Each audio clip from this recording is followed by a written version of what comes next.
రాజుల మొదటి గ్రంథము 12వ అధ్యాయము.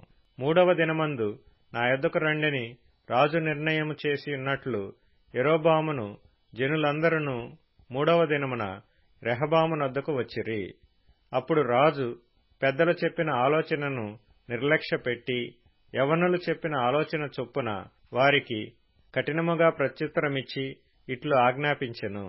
నా తండ్రి మీ కాడిని బరువుగా చేసెను గాని నేను మీ కాడిని మరి బరువుగా చేయుదును. నా తండ్రి చబుకులతో మిమ్మును శిక్షించెను గాని నేను కొరడాలతో మిమ్మును శిక్షించుదును. జనులు చేసిన మనవిని రాజు ఈ ప్రకారము అంగీకరింపకపోయెను. షిలోనీయుడైన అహీయా ద్వారా నెబాతు కుమారుడైన యరొబాముతో తాను పలికించిన మాట నెరవేర్చవలెనని యెహోవా ఈలాగున జరిగించెను. కాబట్టి ఇశ్రాయేలు వారందరూ రాజు తమ విన్నపమును వినలేదని తెలుసుకొని రాజుకీలాగు ప్రత్యుత్తరమిచ్చిరి. దావీదులో మాకు భాగమేది? యెషయ కుమారుని యందు మాకు స్వాస్థ్యము లేదు. ఇశ్రాయేలు వారలారా, మీ గుడారములకు పోవుడి. దావీదు సంతతి వారలారా, మీ వారిని మీరే చూచుకొనుడి అని చెప్పి ఇశ్రాయేలు వారు తమ గుడారములకు వెళ్లిపోయిరి. అయితే యూదా పట్టణములలోనున్న ఇశ్రాయేలు వారిని రెహబాము ఏలెను. తరువాత రాజైన రెహబాము వెట్టిపని వారి మీద అధికారి అయిన అదోరామును పంపగా ఇశ్రాయేలు వారందరూ రాళ్లతో అతని కొట్టినందున అతడు మరణమాయెను. కాబట్టి రాజైన రెహబాము యెరూషలేమునకు పారిపోవలెనని తన రథము మీద త్వరగా ఎక్కెను. ఈ ప్రకారము ఇశ్రాయేలు వారు నేటి వరకు జరుగుచున్నట్లు దావీదు సంతతి వారి మీద తిరుగుబాటు చేసిరి. మరియు యరొబాము తిరిగి వచ్చినని ఇశ్రాయేలు వారందరూ విని సమాజముగా కూడి అతని పిలువనంపించి ఇశ్రాయేలు వారందరి మీద రాజుగా అతనికి పట్టాభిషేకము చేసిరి. యూదాగోత్రీయులు తప్ప దావీదు సంతతి వారిని వెంబడించిన వారెవరునూ లేకపోయిరి. రెహబాము యెరూషలేమునకు వచ్చిన తరువాత ఇశ్రాయేలు వారితో యుద్ధము చేసి రాజ్యము సొలొమోను కుమారుడైన రెహబాము అను తనకు మరలా వచ్చున్నట్లు చేయుటకై యూదా వారందరిలో నుండియు బెన్యామీను గోత్రీయులలో నుండియు యుద్ధ ప్రవీణులైన 180,000 మందిని పోగు చేసెను. అంతట దేవుని వాక్కు దైవజనుడగు షమయాకు ప్రత్యక్షమై ఈలాగు సెలవిచ్చెను. నీవు సొలొమోను కుమారుడును యూదా రాజునైన రెహబాముతోనూ యూదా వారందరితోనూ బెన్యామీనీయులందరితోనూ శేషించిన వారందరితోనూ ఇట్లనుము. యెహోవా సెలవిచ్చినదేమనగా, జరిగినది నా వలనే జరిగెను. మీరు ఇశ్రాయేలు వారగు మీ సహోదరులతో యుద్ధము చేయుటకు వెళ్ళక అందరును మీ ఇండ్లకు తిరిగి పోవుడి. కాబట్టి వారు యెహోవా మాటకు లోబడి దానిని బట్టి యుద్ధమునకు పోక నిలిచిరి. తరువాత యరొబాము ఎఫ్రాయిము మన్యమందు షెకెమను పట్టణము కట్టించి అచ్చట కాపురముండి అచ్చటి నుండి బయలుదేరి పెనూయేలును కట్టించెను. ఈ జనులు యెరూషలేమునందున్న యెహోవా మందిరమందు బలులు అర్పించుటకు ఎక్కిపోవచుండిన ఎడల ఈ జనుల హృదయము యూదారాజైన రెహబాము అను తమ యజమానుని తట్టు తిరుగును. అప్పుడు వారు నన్ను చంపి యూదారాజైన రెహబామునొద్ద మరలా చేరుదురు. రాజ్యము మరలా దావీదు సంతతి వారి దగును అని యరొబాము తన హృదయమందు తలంచి ఆలోచన చేసి 2 బంగారపు దూడలు చేయించి జనులను పిలిచి, యెరూషలేమునకు పోవుట మీకు బహు కష్టము. ఇశ్రాయేలు వారలారా, ఐగుప్తు దేశములో నుండి మిమ్మును రప్పించిన మీ దేవుడు ఇవే అని చెప్పి ఒకటి బేతేలునందును ఒకటి దానునందును ఉంచెను. దాను వరకు ఈ రెంటిలో ఒకదానిని జనులు పూజించుట వలన రాజు చేసిన కార్యము పాపమునకు కారణమాయెను. మరియు అతడు ఉన్నత స్థలములను కట్టించి మందిరముగా ఏర్పరచి లేవీయులు కాని సాధారణమైన వారిలో కొందరిని యాజకులుగా నియమించెను. మరియు యరొబాము యూదాదేశమందు జరుగు ఉత్సవము వంటి ఉత్సవమును 8వ మాసము 15వ దినమందు జరుప నిర్ణయించి బలిపీఠం మీద బలులు అర్పించుచూ వచ్చెను. ఈ ప్రకారము బేతేలునందును తాను చేయించిన దూడలకు బలులు అర్పించుచుండెను. మరియు తాను చేయించిన ఉన్నతమైన స్థలమునకు యాజకులను బేతెలునందుంచెను. ఈ ప్రకారము అతడు యోచించిన దానిని బట్టి 8వ మాసము 15వ దినమందు బేతెలులో తాను చేయించిన బలిపీఠం మీద బలులు అర్పించుచూ వచ్చెను. మరియు ఇశ్రాయేలు వారికి ఒక ఉత్సవమును నిర్ణయించి ధూపము వేయుటకై తానే బలిపీఠము ఎక్కెను. రాజులు మొదటి గ్రంథము 13వ అధ్యాయము.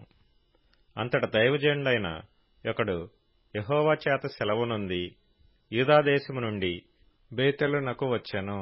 ధూపము వేయుటకై యరొబాము ఆ బలిపీఠమునొద్ద నిలిచియుండగా ఆ దైవజనుడు యెహోవా ఆజ్ఞచేత బలిపీఠమునకు ఈ మాట ప్రకటన చేసెను. బలిపీఠమా, బలిపీఠమా, యెహోవా సెలవిచ్చినదేమనగా, దావీదు సంతతిలో యోషీయా అనునొక శిశువు పుట్టును. నీ మీద ధూపము వేసిన ఉన్నత స్థలము యొక్క యాజకులను అతడు నీ మీద అర్పించును. అతడు మనుష్య శల్యములను నీ మీద దహనము చేయును. ఈ బలిపీఠము బద్దలైపోయి దానిమీదనున్న బుగ్గి ఒలికిపోవుటయే యెహోవా ఇచ్చు సూచన అని చెప్పి ఆ దినమున ఆ ప్రవక్త సూచన ఒకటి ఇచ్చెను. బేతెలునందున్న బలిపీఠమును గూర్చి ఆ దైవజనుడు ప్రకటించిన మాట రాజైన యరొబాము విని బలిపీఠం మీద నుండి తన చెయ్యి చాపి వానిని పట్టుకొనమని చెప్పగా అతడు చాపిన చెయ్యి ఎండిపోయెను. దానిని వెనుకకు తీసుకొనుటకు అతనికి శక్తి లేకపోయెను. మరియు యెహోవా సెలవు ప్రకారము దైవజనుడిచ్చిన సూచన చొప్పున బలిపీఠము బద్దలు కాగా బుగ్గి దానిమీద నుండి ఒలికిపోయెను. అప్పుడు రాజు, నా చెయ్యి మునుపటి వలె బాగున్నట్లు నీ దేవుడైన యెహోవా సముఖమందు నా కొరకు వేడుకొనుమని ఆ దైవజనుని బతిమాలు కొనగా దైవజనుడు యెహోవాను బతిమాలు కొనెను గనుక రాజు చెయ్యి మరలా బాగై మునుపటి వలె ఆయెను.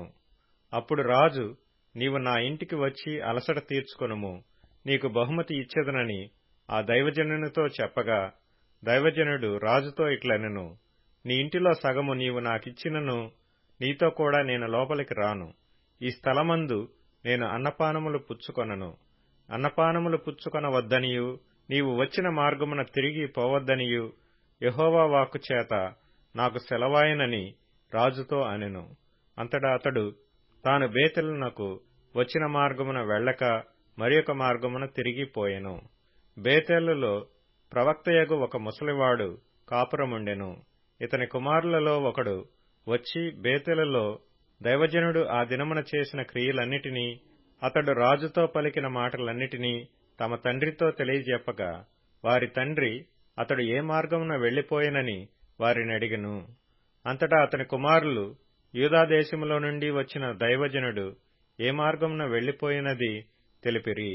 పిమ్మట అతడు తన కుమారులను పిలిచి నా కొరకు గాడిదకు గంతకట్టుడని చెప్పగా వారు అతని కొరకు గాడిదకు గంతకట్టిరి. అతడు దానిమీద ఎక్కి దైవజనుని కనుగొనవలనని పోయి మస్తకి వృక్షము క్రింద అతడు కూర్చుండగా చూచి, యూదాదేశములో నుండి వచ్చిన దైవజనుడవు నీవేనా అని అడుగగా అతడు నేనే అనెను. అప్పుడు అతడు నా ఇంటికి వచ్చి భోజనము చేయమనగా అతడు, నేను నీతో కూడా మరలి రాజాలను, నీ ఇంట ప్రవేశింపను, మరియు నీతో కలిసి ఈ స్థలమందు అన్నపానములు పుచ్చుకొనను.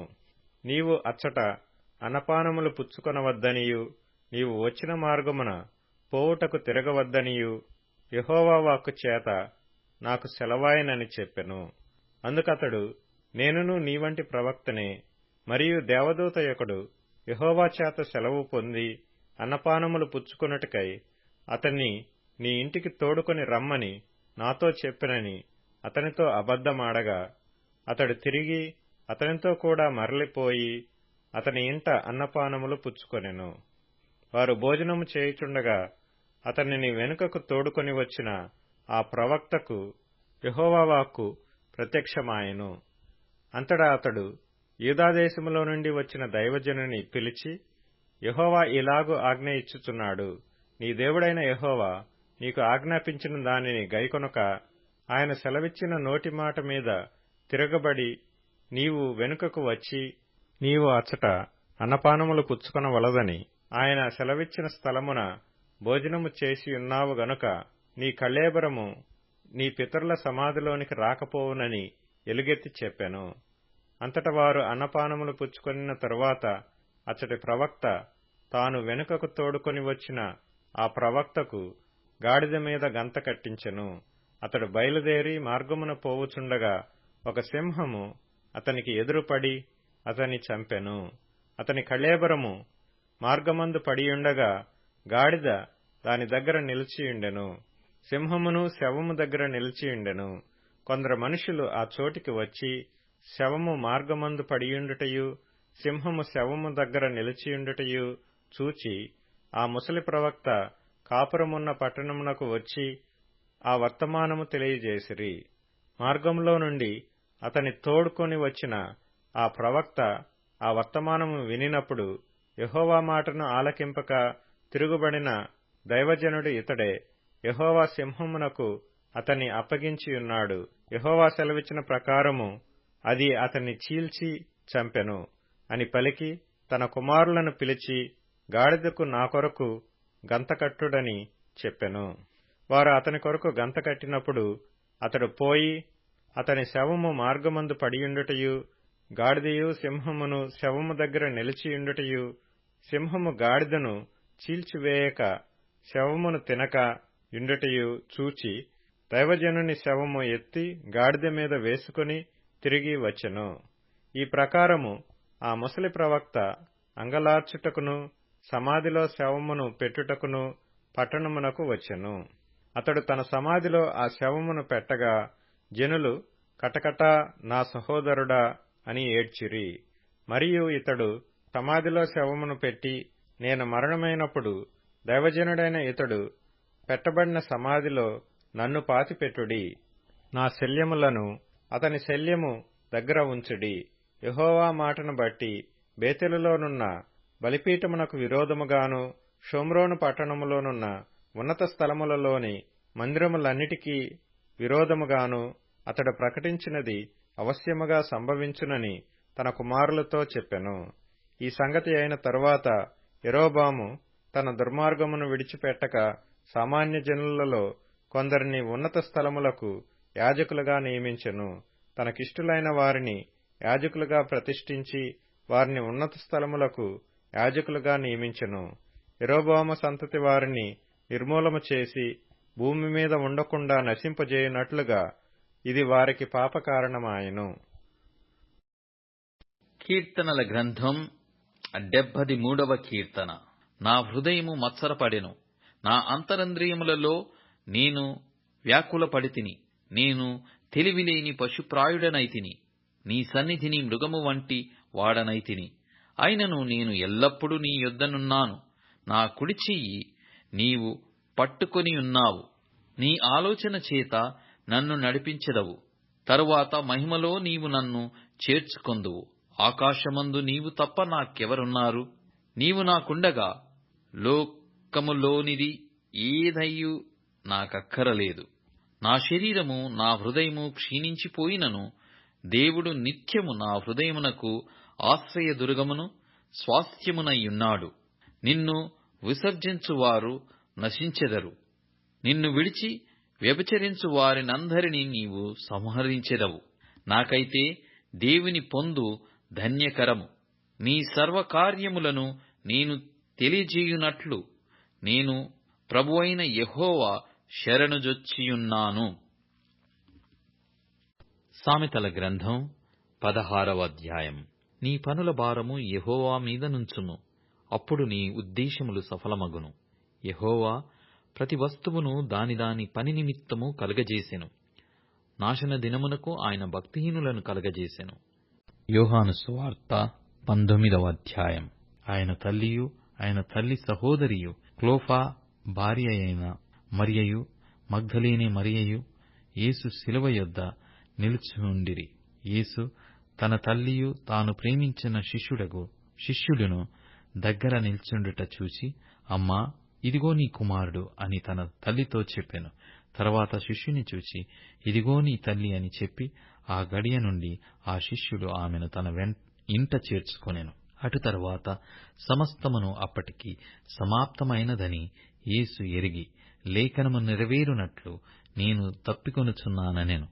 చిరకతో నిండియున్న ఒక పాత్ర అక్కడ పెట్టియుండెను గనుక వారు ఒక స్పాంజి చిరకాతో నింపి హిస్సోపు పుడకకు తగిలించి ఆయన నోటికి అందించిరి.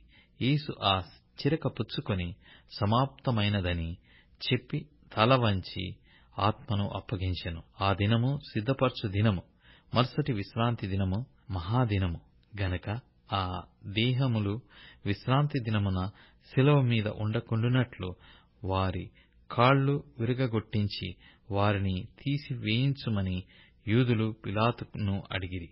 కాబట్టి సైనికులు వచ్చి ఆయనతో కూడా సిలువవేయబడిన మొదటి వాని కాళ్ళును రెండవ వాని కాళ్ళును విరగగొట్టిరి. వారు యేసునొద్దకు వచ్చి అంతకు ముందే ఆయన మృతి పొందియుండుట చూచి ఆయన కాళ్ళు విరగగొట్టలేదు గాని సైనికులలో ఒకడు ఈటెతో ఆయన ప్రక్కను పొడిచెను. వెంటనే రక్తమును నీళ్లును కారెను. ఇది చూచిన వాడు సాక్ష్యమిచ్చుచున్నాడు. అతని సాక్ష్యము సత్యమే. మీరు నమ్మునట్లు అతడు సత్యము చెప్పుచున్నాడని ఆయన నెరుగును. అతని ఎముకలలో ఒకటి అయినను విరువబడదు అను లేఖనము నెరవేరునట్లు ఇవి జరిగెను. మరియు తాము పొడిచిన వాని తట్టు చూతురు అని మరియొక లేఖనము చెప్పుచున్నది. అటు తరువాత యూదుల భయము వలన రహస్యముగా యేసు శిష్యుడైన అరిమత్తయి యోసేపు తాను యేసు దేహమును తీసుకొని పోవుటకు పిలాతునొద్ద సెలవడిగెను. పిలాతు సెలవిచ్చెను కనుక అతడు వచ్చి యేసు దేహమును తీసుకొని పోయెను. మొదట రాత్రివేళ ఆయన యొద్దకు వచ్చిన నికోదేము కూడా బోళముతో కలిపిన అగరు రమారమి 150 సేర్ల ఎత్తు తెచ్చెను. అంతట వారు యేసు దేహమును ఎత్తికొని వచ్చి యూదులు పాతిపెట్టు మర్యాద చొప్పున ఆ సుగంధ ద్రవ్యములు దానికి పూసి నారబట్టలు చుట్టిరి. ఆయనను సిలువ వేసిన స్థలములో ఒక తోటయుండెను. ఆ తోటలో ఎవడునూ ఎప్పుడునూ ఉంచబడని క్రొత్త సమాధి ఒకటి ఉండెను. ఆ సమాధి సమీపములో ఉండెను గనక ఆ దినము యూదులు సిద్ధపరచు దినమైనందున వారు అందులో యేసును పెట్టిరి.